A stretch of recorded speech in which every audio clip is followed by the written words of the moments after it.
বাহুবলে টমটম অটোরিকশার ভাড়াকে কেন্দ্র করে 4 গ্রামবাসীর মধ্যে ভয়াবহ সংঘর্ষ হয়েছে। এতে পুলিশসহ অন্তত শতাধিক লোক আহত হন।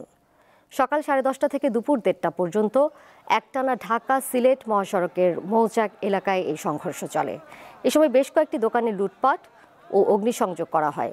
পুলিশ জানায়, সাতপাড়িয়া গ্রামের এক যুবকের সাথে 5 টাকা ভাড়া নিয়ে বাকবিতণ্ডা হয় পার্শ্ববর্তী গ্রাম কবিরপুরের এক ব্যক্তির। এ নিয়ে তাদের মধ্যে হাতাহাতির ঘটনা ঘটে। এক পর্যায়ে বিষয়টি উভয় গ্রামের লোকজনের মধ্যে ছড়িয়ে পড়ে। এতে কবিরপুর গ্রামের পক্ষে অবস্থান নিয়ে সংঘর্ষে জড়ায় ভেড়াখাল গ্রাম ও সাতপাড়িয়া গ্রামের পক্ষে অবস্থান নেয় বহরুয়া গ্রাম। পরে পুলিশ ও সেনাবাহিনীর সদস্যরা ঘটনাস্থলে পৌঁছে পরিস্থিতি নিয়ন্ত্রণে আনে। সংঘর্ষের সময় ঢাকা সিলেট মহাসড়কের দুই পাশে শত শত যানবাহন আটকা পড়ে।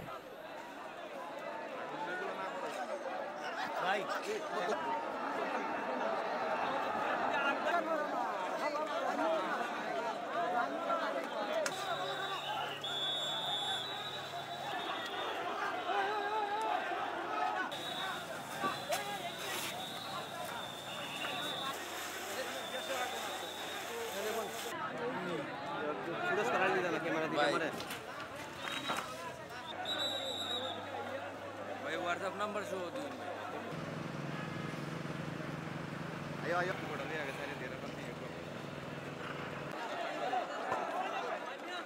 বাহুবলে অটো ভাড়াকে কেন্দ্র করে যাত্রী এবং ড্রাইভারের মধ্যে কথা কাটাকাটি জের ধরে দুই পাশে গ্রাম রাস্তা ঢাকা সিলেট হাইওয়ের দুই পাশে উত্তর এবং দক্ষিণ পাশে 3টি গ্রামের মধ্যে উত্তেজনা দেখা দেয়। তাদের মধ্যে ইস্পাত তেল এবং অন্যান্য বিষয় নিয়ে মারামারি উদ্যোগ হলে বাহুবল থানা পুলিশ এবং জেলা পুলিশ সেইখানে অবস্থান নেয় এবং তাদেরকে নিয়ন্ত্রিত করার চেষ্টা করে। পরবর্তীতে সেনাবাহিনী দলের সাথে যোগাযোগ করে তারা আসলে পরিস্থিতি নিয়ন্ত্রণে আসে।